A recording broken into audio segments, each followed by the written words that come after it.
and welcome our blood viewers to RTD's News English edition. As usual, we begin tonight's news with the major highlights. Celebration of World Food Day in the Tajura region, premature.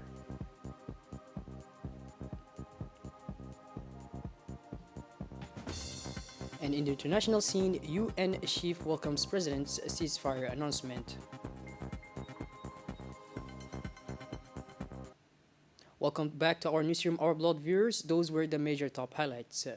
Yesterday, October 16, 2021, World Food Day was celebrated with great pomp in the region of Tajura under the high patronage of the Prime Minister, His Excellency Mr. Abdelkader Kamel Mohammed, Minister of Agriculture, the Minister Delegate for Decentralization in the Secretary of State for Investments of Representative of FAO and WFP in Djibouti, the deputies of the region, the prefect of the region, the prefect of the regional council, the company China First, and the group of design office in charge of control and supervision of the work, and many personalities. This day was marked by the end of the first phase of work on the rural road between Boli, Adailu, and Dafniatu. This road, serving Boli to Adailu with a length of 30 km, will open up the area, especially for the transport of agriculture products to the markets and urban centers. The food day started with the inauguration of the Boli Adailu road by the Prime Minister and acting head of government and continued in the locality with the strong mobilization of the population. Notably, the members of the Korearif who faithfully welcomed the delegation led by the Prime Minister and head of government. The Prime Minister and his delegation visited the agriculture premiers, the stands, Korears, which was closed by a meeting with the elders of Wemra. The celebration of the World Food Day, organized by the Ministry of Agriculture, is a well-considered choice. The locality is part of the large watered which is conducive to agriculture with already more than 170 gardens.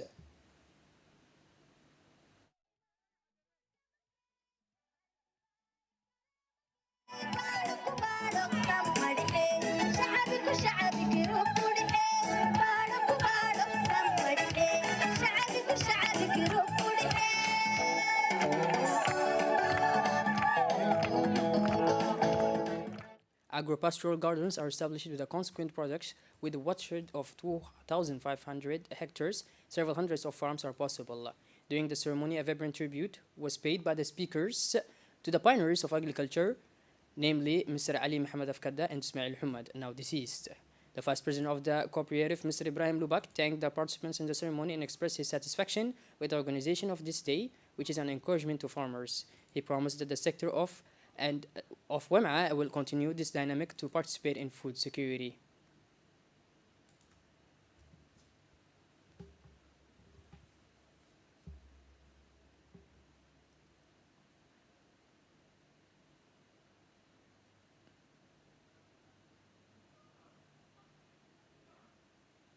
For his part, the president of the regional council indicated that food security is a prerequisite for achieving economic and social development.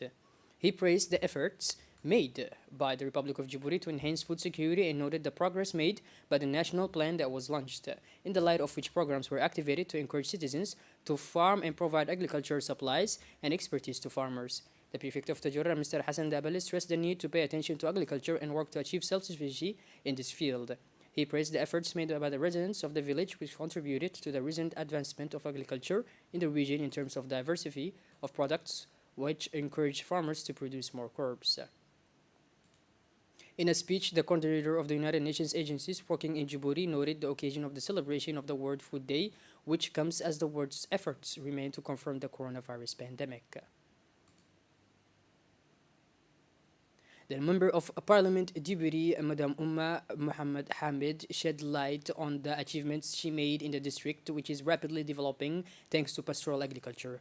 She confirmed that the first phase of construction work has ended as the ministerial delegation came to this area through this new road, and hoped that the process of building the road will expand in order to facilitate the transportation process.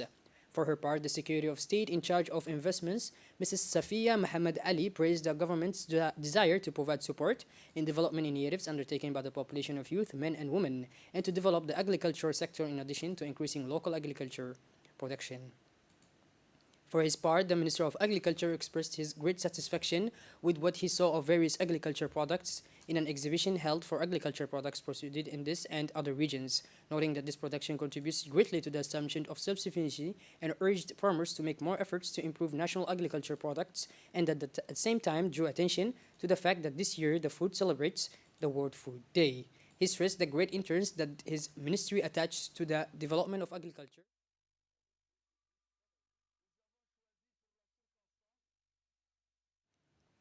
and stated that it has implemented many agriculture projects in the interior regions to meet the needs of the citizens living in those regions in the first place, and then improve local production of agriculture products and achieve agricultural development. The Ministry of Agriculture spares no effort to provide support to farmers and workers in the agriculture sector.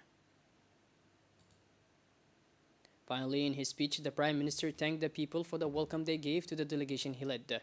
From the beginning of his speech, he announced that it is known thanks to the efforts and perseverance of the early settlers of this area, such as the late Ali Afkad and Ismail Humad. During the President's visit to Tajora, the population requested the provision of means of transport, and the President gave us instructions to satisfy them. When we visit your area, you have a good proximity to make your needs so that we can meet them. Today, we see that all your activities are proven of public utility, and government has already supported you and will continue to do so. We are ready to listen to your governance according to your priorities, and this is the way to achieve the sustainable development of your population. The needs of the population must be transmitted by the beneficiaries, and by a dint of reviewing our relevance, we are obliged to satisfy them. On our part, we need your support to fight against the armed criminals who terrorize our civilian population here and elsewhere. Finally, the Prime Minister and Head of Government, Abdulkader Kamil, announced loud and clear that the preservation of security and stability is the responsibility of the civilian population, first with the support of the defense forces.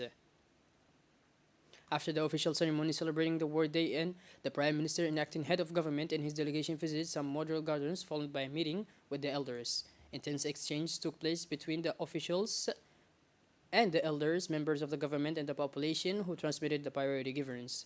The officials listened to the needs and governance transmitted by the elders and promised to respond.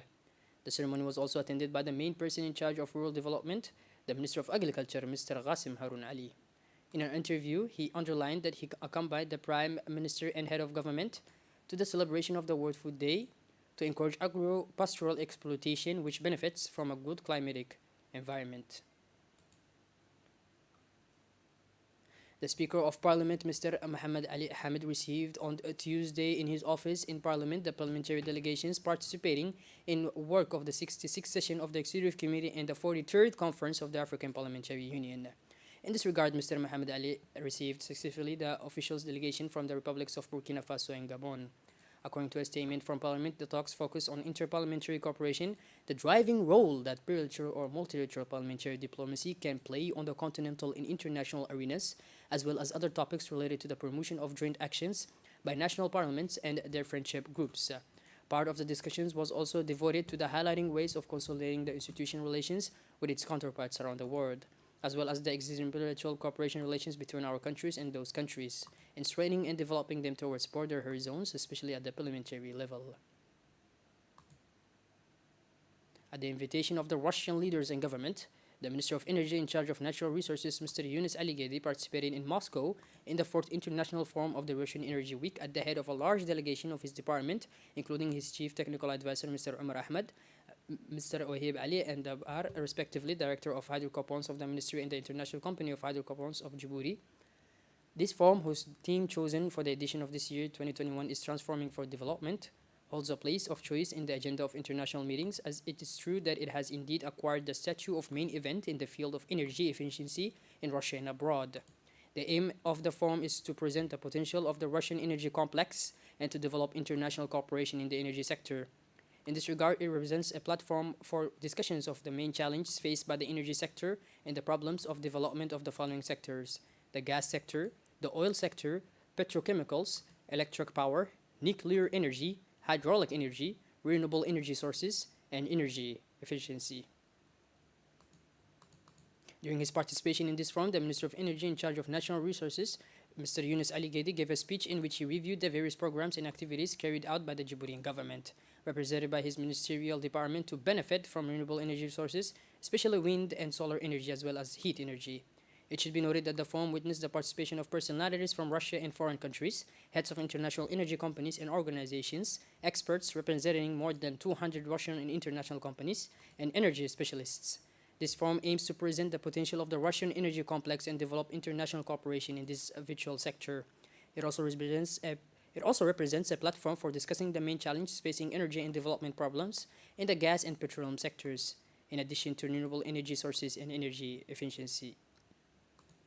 A two-day workshop to set up the regional coordination company for prevention and control activities against COVID-19 opened today, October 17, in the city of Tajora. This workshop focused on securing the border side of Balho, located in the sub-prefecture of Dora, along the road corridor from the city of Tajora. This regional initiative, coordinated by IGAD and strongly supported by the Djiboutian government, will help consolidate the achievements of the epidemic management system at the Balho cross-border site.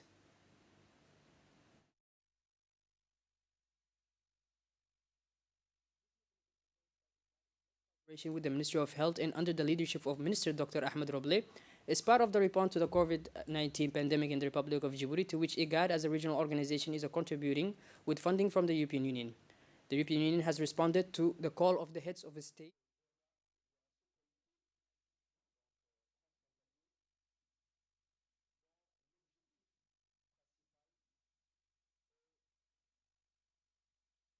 including President Ismail Omar Guelleh, by funding the IGAD region's regional health response strategy with 60 million euros to mitigate the health and socio-economic impacts of COVID-19. Among cross-border communities, migrants, refugees, and host communities, internally displaced persons, and other mobile populations in the IGAD region. The response activities are implemented by different partners including UNICEF, IOM, IGAD, TEMA, and UDPOS. As in the three cross-border project sites in our country, including the Tajora region, this sub-national coordination committee has a function to facilitate the implementation of approved activities in both the COVID-19 pandemic. As you know, this cross-border community, once installed, will meet quarterly with the aim of promoting transitional cooperation for the prevention and control of infectious disease here between Djibouti and Ethiopia, where the passage of tourists. In addition, the cross-border participating in engaging COVID-19 and other surveillance and response activities to epidemic diseases at the border in Tajora region. Minister of Health Dr. Ahmed Roble gave a speech in which he spoke about the tasks entrusted to the community, noting the support of the Ministry of Health to the community. He pointed out that the community will meet every 3 months in order to enhance cooperation for the prevention and control of infectious diseases. He said that the precautionary measures, including social distancing, frequent hand washing, and not shaking hands, are among the basics to combat the pandemic. He pointed out that the vaccination campaign against COVID-19 is the battle that we must win, especially since Djibouti has a stockpile of vaccines to cover the entire population and vaccinate citizens throughout the national territory. He said that he encouraged the community to take all necessary measures to combat corona and secure border crossings with the support of the Ministry of Health and the Governmental Authority for Development. The vaccination campaign against corona in Djibouti continues in full swing. It has already accelerated recently. The government of Djibouti, represented by the Ministry of Health, has left no means to comfort the corona pandemic. The government has taken a national strategy where the ministry has set up vaccination centers in several points of the capital, fully equipped cars destined to conduct the vaccination process. Through this means, it became clear to us that citizens' awareness of the vaccine has changed for the better. It contributed to the changing the public's awareness of the vaccine thanks to the intensive educational efforts of the government, media campaigns, neighborhood communities, and civil society. This vaccination campaign did not stop there, but the Ministry of Health organized its campaigns to the interior regions to strengthen the government's efforts. And the government began to use effective means to obtain equipment and vaccine doses which other countries on the African continent lack. With doses of vaccines available to all, Djibouti's efforts have succeeded in responding to this epidemic in particular. It seeks to vaccinate the entire population, including the refugees. UNFPA, in partnership with the UNFD, is organizing a training workshop for communities on the management of gender-based violence and female genital mutilation and information systems. This workshop was chaired by the Vice President of UNFD, the President of UNFPA, and was attended by the Secretary General of UNFD and different women's associations from different parts of the capital. The objective of this workshop is to train these community relays on the different types of violence as well as the practice, but also ensure the referral of cases, that is to say the victims through gender, to the UNFD. Under the auspices of the Secretary of State of Sports, the Djiboutian Handball Federation organized yesterday at King Fahad Stadium the final of the 2021 Super Cup for women between the two best teams, which are the Republican Guard and the of Young Hopeful, a newly promoted team. The meeting ended with a crushing victory of the title holders. After the Women's Super Cup, it was the turn of the boys to take the field. Under the cheers of the fans on the fire, the Republican Guard won in pain in a penalty shoutout. This meeting took place in the presence of the Secretary of State in charge of Sports, Mr. Hassan Mohammed Kamil, the president of the Djiboutian Handball Federation, Mr. Ahmed Mohammed, officers of the Republican Guard, representatives of the OVD and the Federation, as well as all lovers of this discipline. This upteenth victory of the Republican Guard confirmed once again the good form of its Colts, but especially a remarkable and serious work displayed by the leaders with at their head the very ambitious Colonel Mohammed Jama'. Colonel Mohammed Jama' Duali, commander of the Republican Guard, did not fail to congratulate all the players of the two handball teams of the Republican Guard, as well as their respective staffs, by urging them to maintain this progress and to preserve this prestigious place that the women's and men's handball team of the Republican Guard occupies in the Djiboutian handball. We regret to announce the death of Ali Jama' Ahmed, also known as Barala, which occurred yesterday at the Sheikh Hospital following a long illness. Born in 1950, the deceased was a committed independence fighter. Shortly after our country's ascension to national sovereignty, the late Ali served the nation as a soldier. The deceased leaves behind 12 children and 36 grandchildren. The deceased is none other than the father-in-law of the famous author and composer Farah Libah, and addresses deepest condolence to the family of the deceased. We pray to the Almighty to welcome him into his eternal paradise. Inna lillah wa inna ilayhi raji'un. Shifting gears towards the international scene now, President Tondore announced the agreement with armed groups on Friday, saying he hoped it would lead to dialogue and greater protection for civilians. The Secretary General welcomed the development, describing it as a critical step that is part of a roadmap for peace adopted in September by the International Conference on the Great Lakes region. By this, our beloved viewers, we conclude tonight's news edition. Thank you for being with us, and make sure to tune in later for more. Have a wonderful evening. Thank you.